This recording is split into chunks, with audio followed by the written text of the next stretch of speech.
just the other day. I think you can hear me without the mic, right? Dr. Martin Luther King said, "We won't remember the hateful words of our enemies.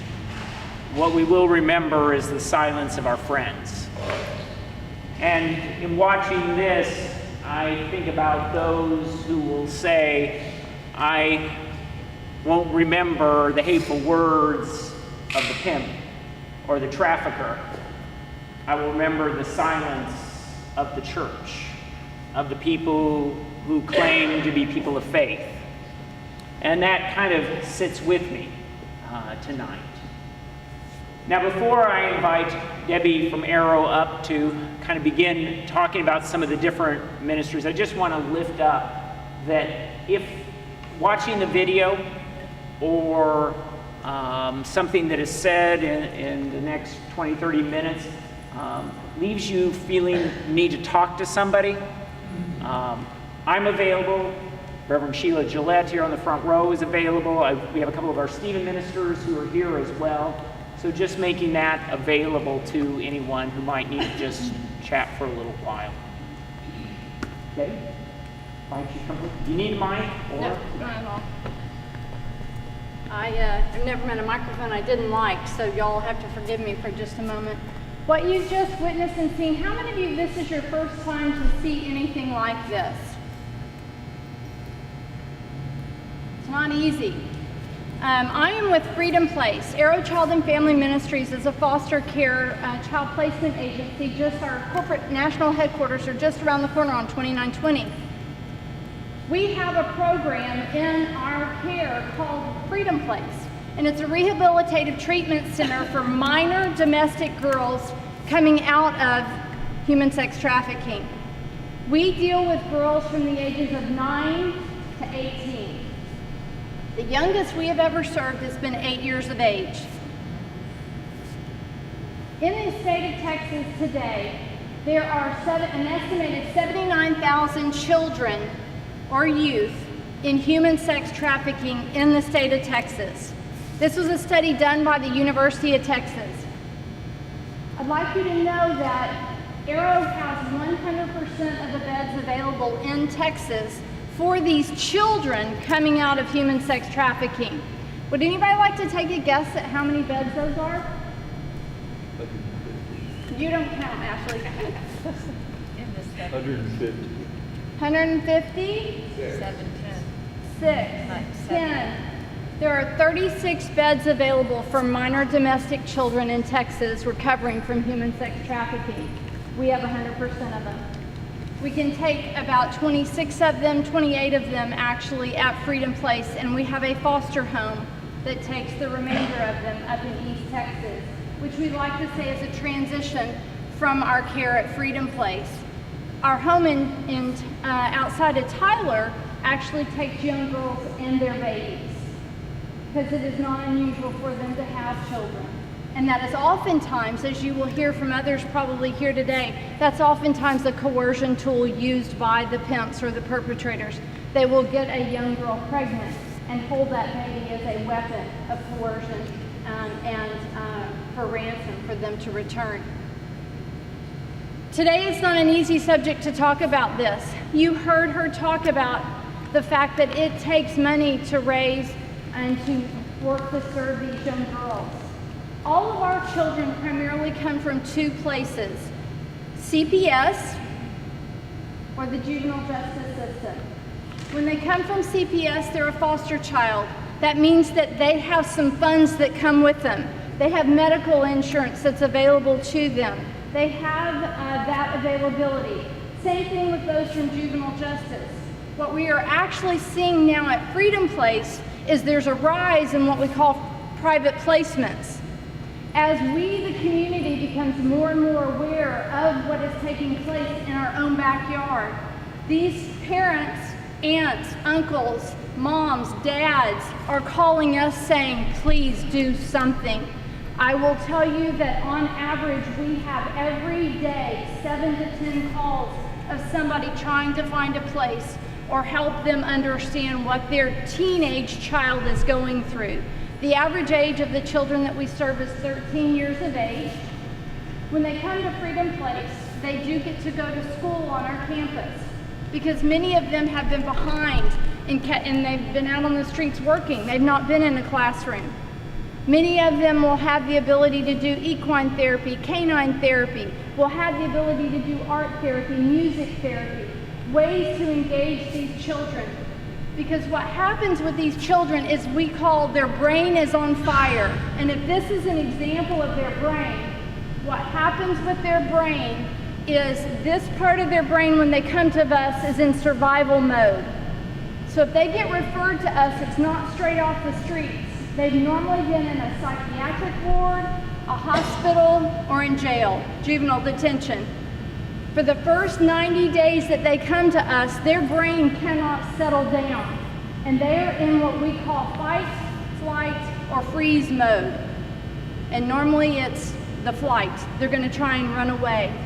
Every single thing that we do at Freedom Place, 24/7, 365, is about settling down their brain and helping them to be able to settle down enough to start forming healthy attachments. That's why the equine therapy, the canine therapy, the art and music therapy are so good, because they help to open up that brain enough to be able to trust again and work into a way that will help them begin the healing process. With what we do with these girls is not a destination. The things that you heard about on that video are things that only begin to expose to you in a very safe way the actual trauma that they've endured. You heard them say that there are times up to 20 times a night they have been performing tricks. The officers here tonight will even tell you that they even have to, if they want to eat that night, they have to bring in $300. If they want a pillow to sleep on, they have to bring in an extra $500. Every single thing is about a trade exchange. These girls are looking for love, as the song goes, in all the wrong places. It is my belief, and one of the things that I write about, that God created us to need three things: unconditional love, or a baby blanket, value, and a blue ribbon, belonging, and a letter jacket is how I picture them. The perpetrators will give these girls exactly those three things, but just 1 degree off. It's just slightly what they need. And they'll do it to keep them in coercion. They will tell them how much they love them. We have a situation going on in society today where girls are being recruited through social media and at the malls, especially the ones that have low self-esteem or look like they just don't quite fit in. They're kind of the outcast of the group. Perpetrators will what we call troll the social media, or they will begin to have recruiters, other young girls that are part of their stable, trolling the malls looking for the unhealthy ones, and they will offer them that unconditional love, so they say. They will tell them that we value you. You will be so important to us. This commodity industry is second only to the drug trade. It is because it feeds the drug trade. But perpetrators have found that they can recycle these girls over and over again. But a girl who's 13 years of age, the average lifespan is 7 years in this industry.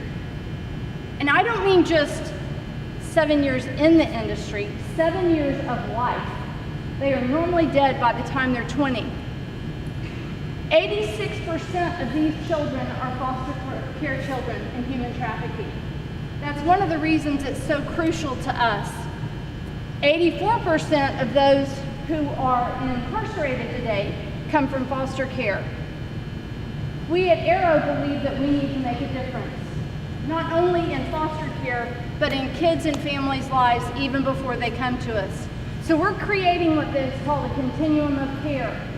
We have been writing a grant to say that when these young girls, average age 13, who stay with us is about 9 to 11 months, when they leave Freedom Place, we need some place for them to come, a healthy place for them to go to. You saw the situation in the video of a foster family. Do you know that that is the most unlikely healthy place for a child to go that has not been trained on how to take care of a child sex traffic victim? We at Arrow are working to change that. We want to say these children can be taken care of in a home after they've gotten the rehabilitative treatment that they need. We can then take and provide a safe place in a home. That may be a single female home. It may be a couple without children. It may be a family that does have children. But we are working to create the training, the support, and the equipment to have a community wrap around these children and help them on their journey. When they're at Freedom Place, they get equipped with tools. They get equipped with what it looks like to form healthy attachments again. They get equipped with the best ability to make wise decisions. But we have to have places where this can continue. And that's one of the things that we are primarily reaching out about now, is saying help us to help them. Help us to help them take the next steps. It's expensive, it's long-term. Not many people want to do it, bless you. But we believe that these children need the hope that the church can offer, that the Lord can offer, and that we as a community can bring to them. Freedom Place is right here in the greater Houston area in an undisclosed location. We need your help. We need your help to make a difference. Whether that's spreading the word, getting us in front of groups, whether it's putting together care packages like she talked about, and we have a whole list of that. Whatever it may be, the best way to deal with the trauma with what you just heard about is to serve, is to do something. We do not want you to feel incapacitated with that, and we'd like to provide you with a plethora of opportunities.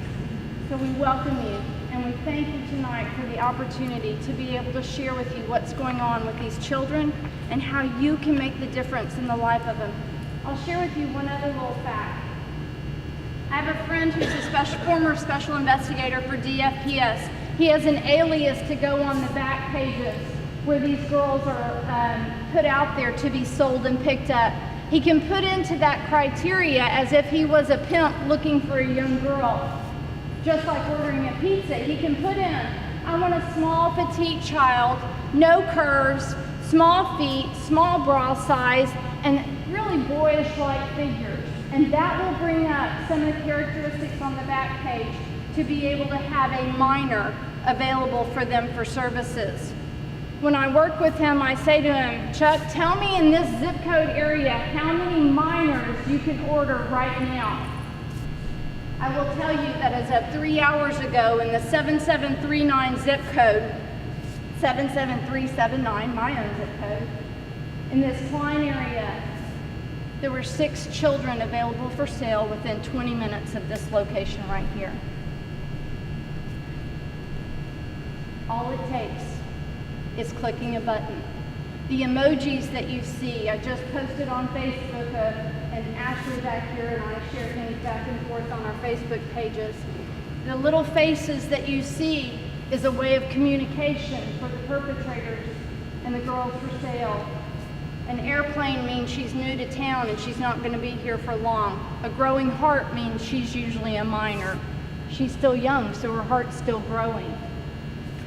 Learn. If you have children, stay involved in what they're doing. Get awareness. Get educated. There are things going on social media that are really good, and there are some things that are only adding to the demise of our children. Stay informed. We'll be happy to help equip you. We'd love to help you become engaged. Do what I call the ABCs. Become aware, become engaged. And if you see something, do something. I'm sure you'll hear more about it, but there's a number I'm going to say to you, and you'll hear it more, and the repetition will be good. If you suspect anyone is being involved in human trafficking, there's a very simple number, and I don't give it out like a phone number. I give it out like a social security number.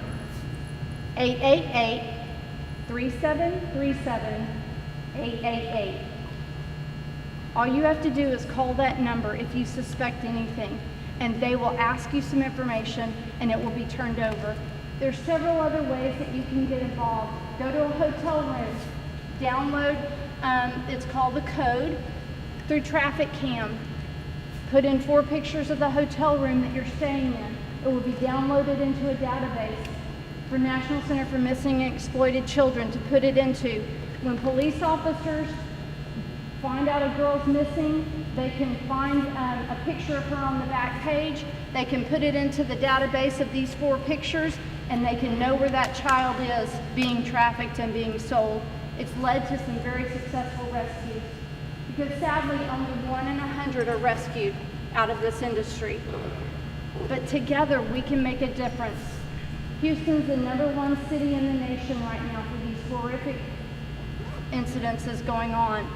But I say we now have the opportunity to make a difference, to stand up and say no, not on our watch.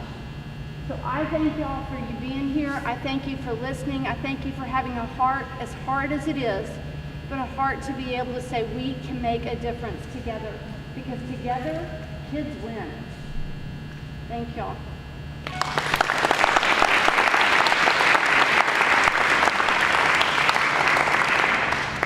Laurie from Rescue Houston.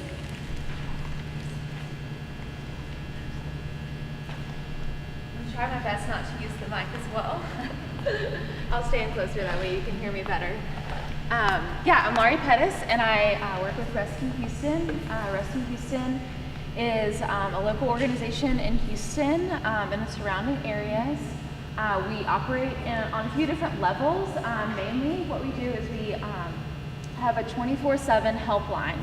So the 24/7 helpline can get immediate rescue and response for anyone wanting to come out of sexual exploitation or trafficking. So we do a few different things to get there. A lot of groups in the community do outreach, and actually is passing around a lipstick. Some of the outreach groups in the community, they go to places like cantinas, which are bars that are inevitable for having trafficking in the back of the bar. That sometimes they have dozen rooms, small rooms with girls just waiting for clients to come in and pay for them. In addition to that, there's also massage parlors that are known for being brothels in the community. There are also street prostitution and strip clubs, all those things. And then in addition, what Frida Place is talking about which is Backpage.com. So one of the ways that we do the outreach is through these lipsticks. We actually have a barcode sticker that goes on the lipsticks that has our helpline number encoded in it. So the pimps don't necessarily know that it's our number that we're actually giving out. They just think that the girls are receiving a lipstick from a nice outreach group if they ask about it, you know? And so it's an undercover way for us to get our number out. And then in addition to that, actually something that your church is starting is an outreach phone bank. And that is through Backpage.com. We actually have a team come in, and you partner up and you do some research and you pray together as a team, but then you call actually the girls from the ads on Backpage and give them a message of hope. You share with them, hey, this is who we are. We want to show you that we love you, that there's hope for you, and you can call this number if you ever want to get out of the industry. And a lot of times they'll be responsive, but a lot of times they'll also be like, well, that's not me, I'm not doing that. It's like, okay, well, that's fine. Well, if you know anybody who might be in the industry, you can also give them that number. And they're sometimes more open to hearing what you have to say. Or a lot of times we might leave a voicemail. We've had girls who've come back 6 months later who saved a voicemail with the hotline number in it and called us 6 months afterwards, which is just incredible. So that's kind of how our number gets out. And so once a girl calls into our hotline, we have helpline advocates who answer the phone 24/7, and then so those are volunteers. So the volunteers will kind of take the input, they'll fill out a form, they'll just hear from the girl, love her, encourage her, and then from there a staff member will call her back and will take immediate action to what she is ready to do. Sometimes she's just kind of feeling us out, seeing what we're about. You know, sometimes she doesn't trust us yet. She, just like I was talking about, they have trust issues. They don't know who to trust or what, who to turn to. So sometimes they just want to know more. Other times they are ready to go. I mean, sometimes it's like, hey, in the next hour, they're out of there. And so from there, we actually have exit teams, which I'm really encouraged by how many men are in the room. This is really exciting for me. Usually I'm talking to a lot of ladies, which we appreciate and love and use as volunteers, but especially our exit teams, we always send a male and female out to pick up a girl. To say a girl is like, hey, I'm ready to go, I'm ready to exit. We set her up with a partner, safe home or domestic violence shelter. She's ready to go. Then we send her to a public place, and a male and female go pick her up and drive her to the domestic violence shelter, the safe home. And so that's another way that we our process. And then from there, our staff meets with her, and we basically do a case management program with her, and just do wraparound services, everything from getting an ID to reconnecting with her family if she has family, to getting her clothes, pregnancy test, STD testing, all the medical care. You know, we resource out in Houston. There's so many organizations and ministries who are doing great things in Houston that we can resource out to. And then from there, we just kind of walk alongside her as long as she's willing to journey with us, we journey with her.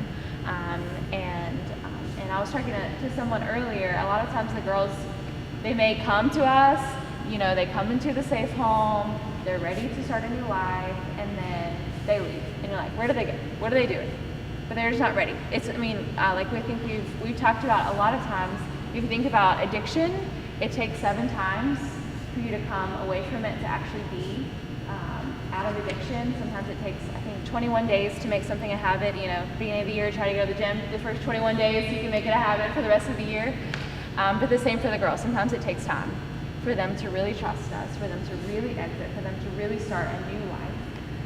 But we are definitely about that. I wanted to share a quick story about one of our girls who we've known since, I think, November of 2015.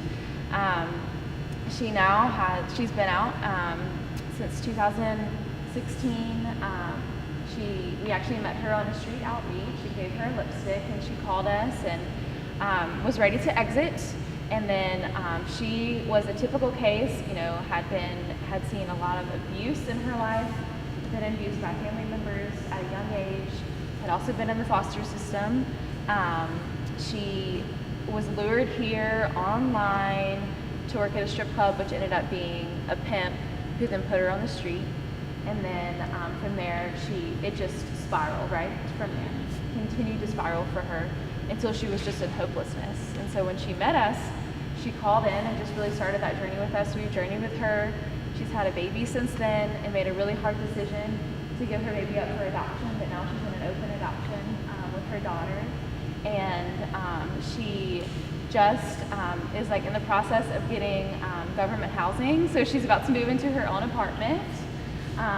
She went through a job training program a few months ago and got a full-time job that she's been consistently at for 3 or 4 months. And so it's just awesome to see that on this side of it. But if you think about it, you know, it's hard to think about, well, she's been with us since early 2016, you know, late 2015. It takes a long time for that process. And so Rescue Houston is just committed to walking alongside these girls and helping them in that transition. So that's kind of what we're about. Thank you.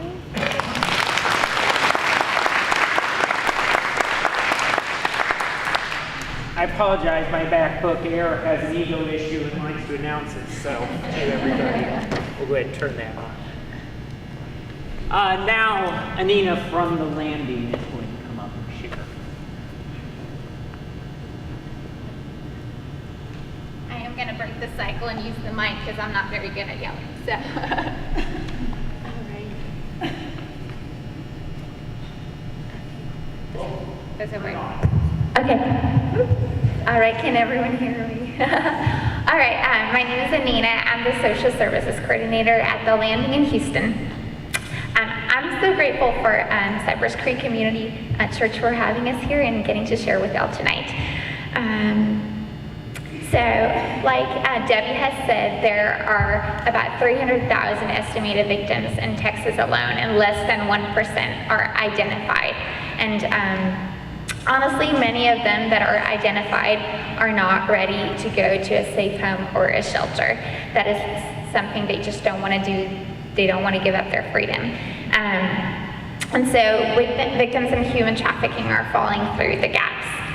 That is why we started the Landing in Houston. It's first and only drop-in center that we have. We are located between the Beltway 8 and 59 on Bissonnet, which is a nationally known hotspot for human trafficking. So we're right in the middle of everything that's going on. And how many of you have heard of shelters? Safe homes? Lots of you. Who has heard about a drop-in center? Okay, not so many. So a daytime drop-in center is the place between the streets and the long-term shelter or safe homes between the way out. And so we are an unjudgmental place for victims where they can just come and get their basics needs met.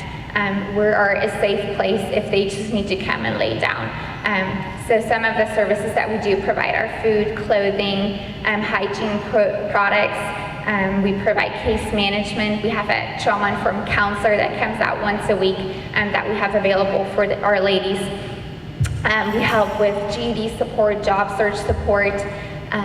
We help with transportation, medical referrals. So we are just in the middle of it trying to help these ladies. And a lot of them have been coming for 5 months, a year, and it's all about building that relationship until they are ready to finally leave and go to a safe place. But some of them still do not want to go to a shelter, so it's all about getting them a job and getting them their own housing. We've been working with a lady since January, and she just got her job in home health care, and she is so excited. And so a shelter was never an option for her, but we got to help her get a job, and now she's going to have her own housing. So every victim is unique and different, and they all have different needs that need to be met. Another program that we offer at our drop-in center is called a class. It's a class called Ending the Game, which is through the district attorney's office. It's a diversion program. It's called Safe Court. And so we get referrals from the court, which usually are women that are between 18 and 24 years old, and it's usually their first prostitution charge. And so they go through this diversion program for a year, and one of the classes that they have to attend is at the Landing, and it's a survivor-created class, and it's survivor-informed, and it just is a coercion and resiliency program teaching them about manipulation and their self-esteem, like helping them understand what got them into the game and how they can use the resources that are available to them.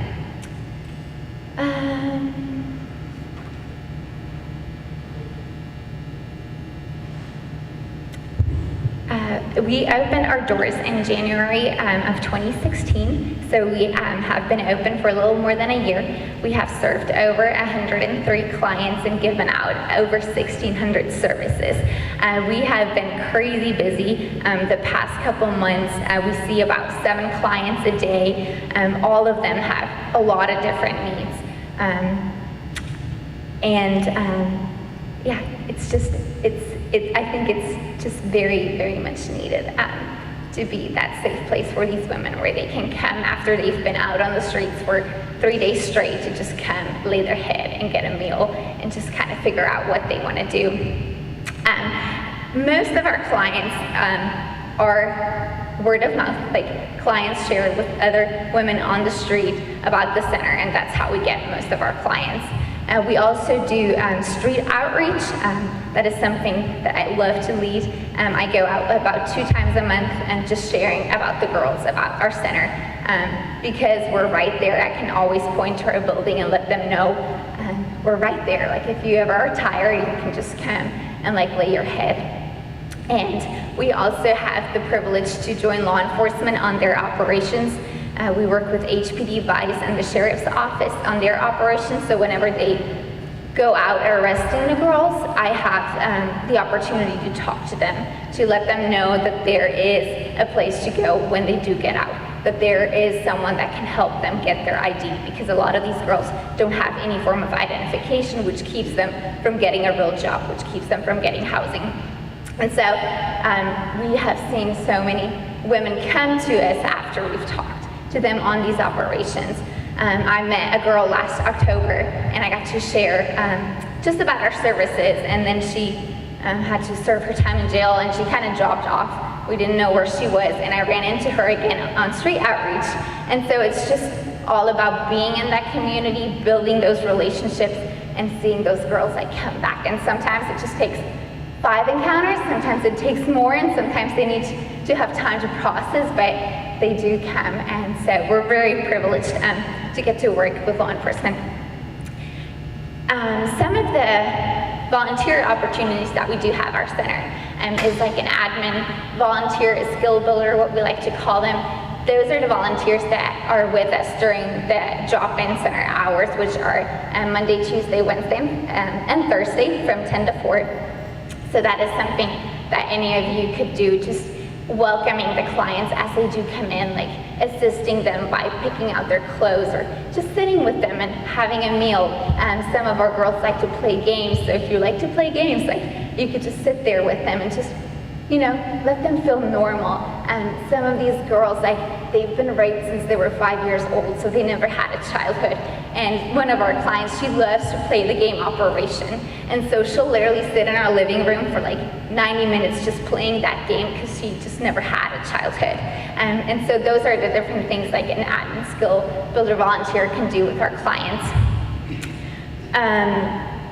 We have volunteers for our street operations. So if you like to do street outreach with me, I would love to have you just walking in those streets like the girls do and just being that little light of hope, letting them know that there are people that care and that there are services available to them.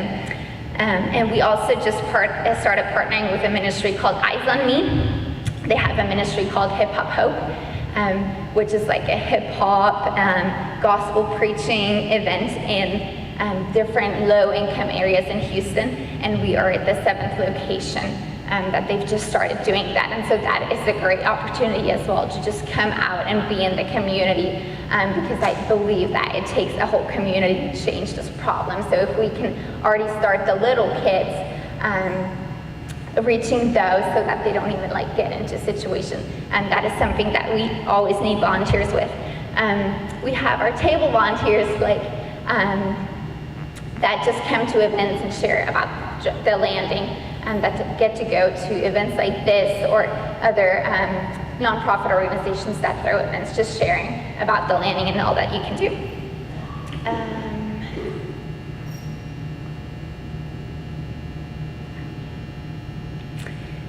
So yeah, if you are interested in volunteering, I would love to talk to you at the table. You can sign up for our emails. You can sign up for volunteer trainings. I believe our next one is coming up in August. And so, whether you want to volunteer, pray, or give, we believe and keep going because of Micah 6:8. That is like our director's verse. And that is what the Lord requires you to do. Act justly, love mercy, and walk humbly with Him. And these survivors need to see consistency in people and quality services. And the staff and volunteers that we have, we keep them updated with trauma training to make sure that we are providing quality services. So it takes the community to tackle this issue.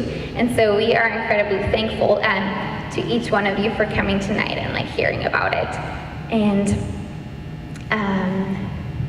if you feel called to give, it takes monthly givers to keep this organization running. And so if that is something the Lord has like put on your heart, we would love for you to fill out an action card at our table. And if you would just like to volunteer, or maybe you just like to pray, we have a month, every Monday we pray over noon, just for our victims, for our staff, just the issue, the community. And so if you are a prayer warrior, we'd love to have you on Monday. We do that over a phone call. So yeah, on behalf of the landing, our volunteer support, and all the survivors that we get to serve, I thank you for coming tonight.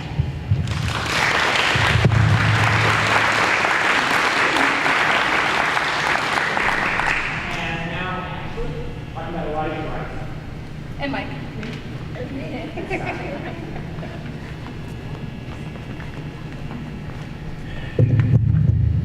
All right, well, I know this is a lot of information tonight, But that's because it's a big problem. Normally me and Ashley represent us or Woodlands Church, but tonight we're going to stand up here and talk for Elijah Rising. They're really busy and they couldn't make it out tonight. So they asked us, because we partner up with them a lot, and so I'm going to hand it over to her for a second. Oh yes.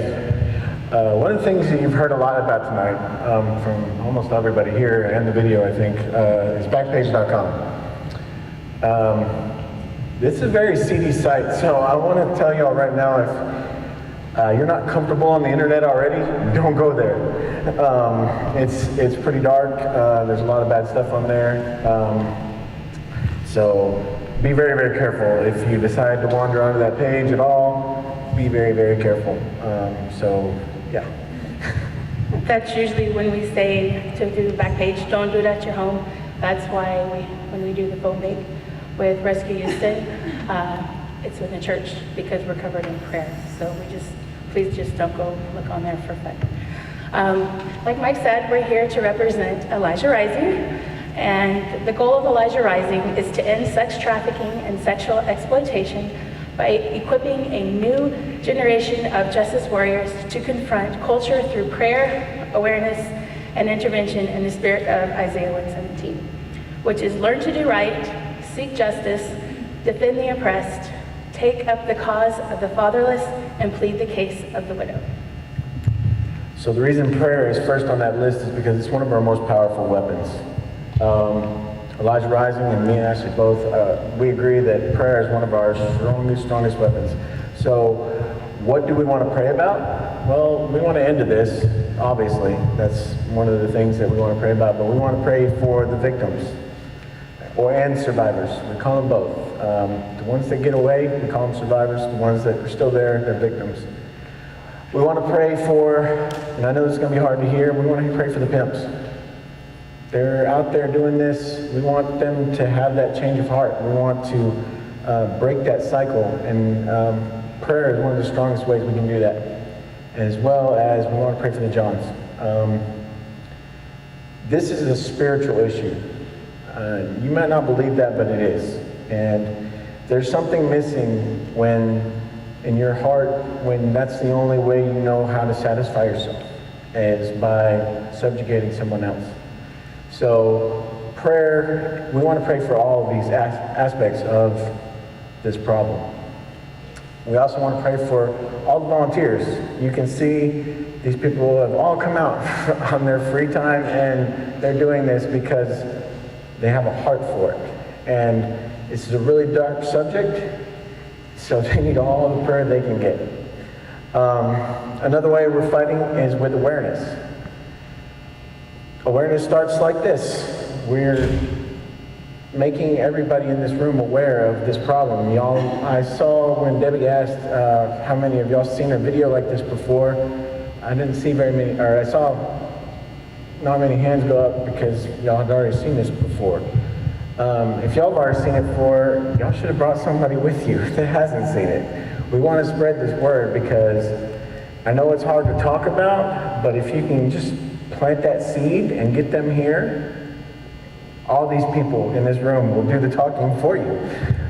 So that is one of the ways we're doing awareness. Another way is we're doing van tours. Elijah Rising does van tours once a month in several areas. We do the central area, which is close to Bissonnet, by where the landing is, and they do Katy, and we do Cypress, and just recently, the last 2 months, we started doing the spring area. We're so excited. Is right here. Me and Ashley run the spring van tour out of Woodlands Church, and it's in this area, but we're also doing one here, right? 2 weeks. Yes, in 2 weeks. So there's a sign-up sheet for that. I encourage you to come out and go through that, but I also encourage you to bring somebody else, because we're going to have a little crash course on what it's about before we're not just going to drag you out. Also, you might be thinking, I don't want to go out to these places. I don't want to see this. It's very safe. We're not getting out of the van. We're just driving around and showing you what to look for, what you can see, and how close it is to this very church. and to my house. I don't like that at all. So, like, just for an instance, can you guess how many brothels there Frank, are? you can't answer. Yes, don't answer. On 2920 between 45 and Kirkendall. Less than 7 miles. 47. Come on, man. Feels like it. It feels like that, but there are 13. 13. 13. In one strip center, there's actually 3 in the one strip center.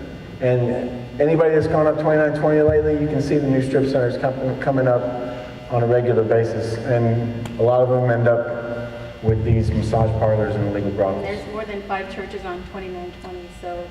And I hate to say this, but one is actually really, really close to Arrow Ministries.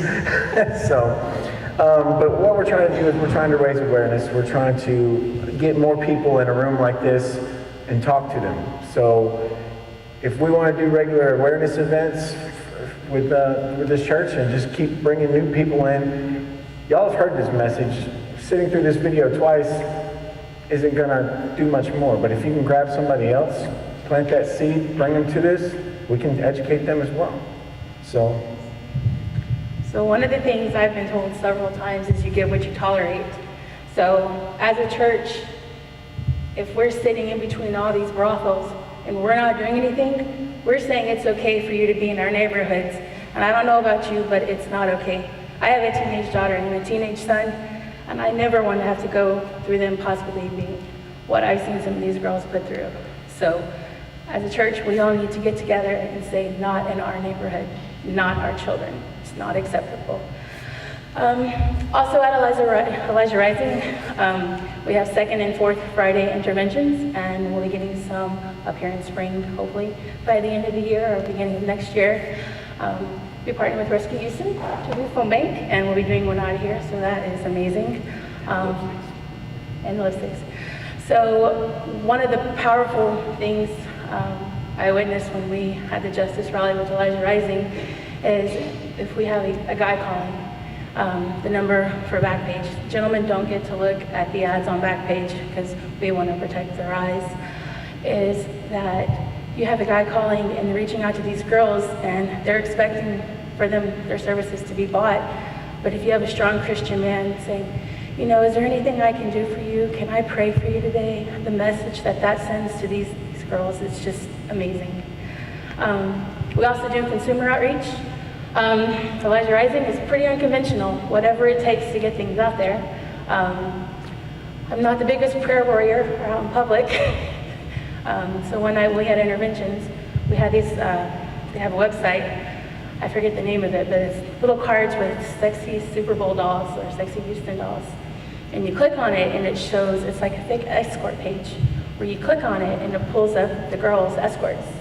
And when you click on a girl, it actually shows their story and actually their demise, which is really sad. But I was out giving out these cards late one night, and we pulled into Kat's adult store, and there was a young man walking up, and I'm like, okay, feel the Spirit leading me. So I run up to him with this little card, and I'm like, hey, I'm promoting my new business. And I give him this card, and he was super excited, and that made me kind of sad, but I'm just a little hope in me figures when he goes home and maybe he clicks on that he'll realize kind of what he's really doing. They also have a John line, the reverse John line. So they'll call guys that have called this page, and they'll talk to them and just pray for them. And at the Justice Rally, they had five guys give their life to God that night on the phones. So it's really powerful. They do brothel outreach, where they go to the massage parlors and try to talk with the girls, bring them gifts. Street outreach on Bissnet, which you think would really terrify me, but I don't know. I just feel like a protector when I'm out there.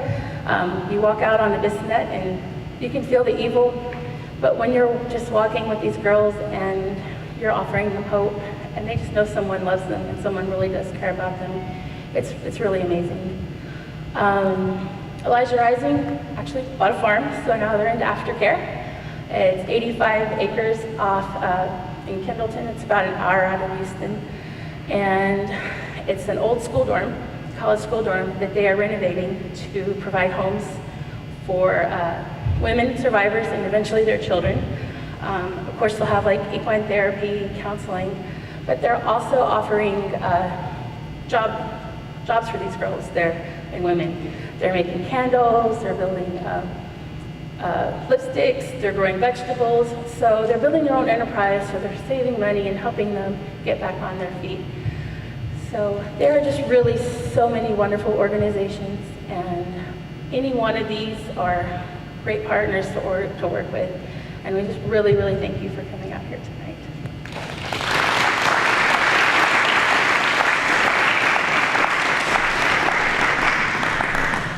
One of the things I appreciated was at no point tonight did I hear the real problem is ... fill in the blank, because it's complex. And that's what I love about what we've seen and talked about tonight, is that we have these incredible ministries and programs that are coming at it from different directions.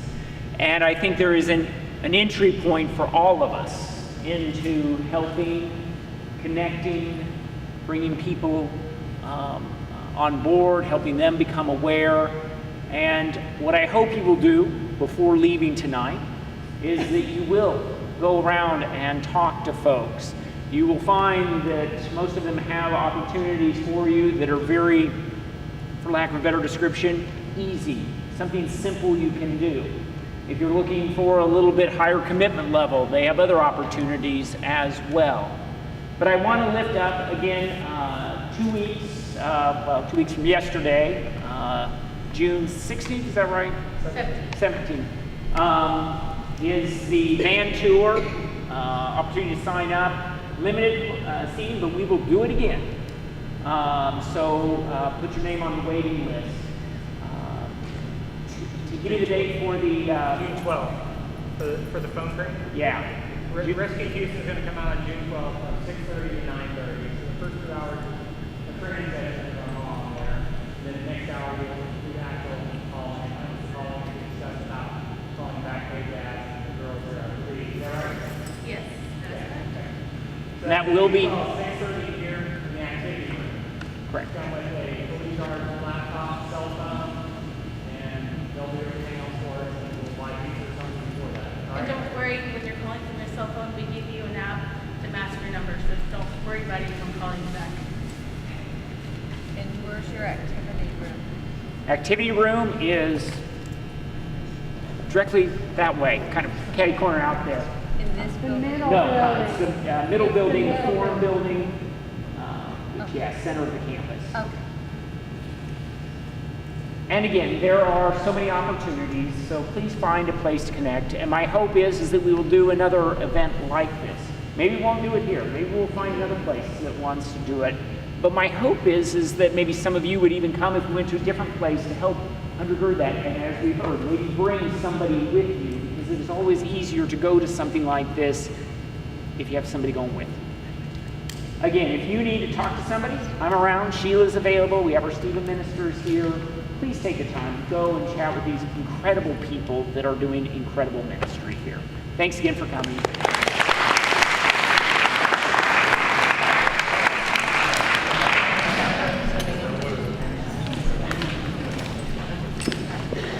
I forgot one other thing. Larry was videotaping this. It will be on YouTube. I know a church that was going to come tonight. They're down south. I bet you they didn't come because of the rain. We'll pass this on to them, the link, and if you have somebody that you can pass it on to, it'll be on our Facebook page here at the church. Church like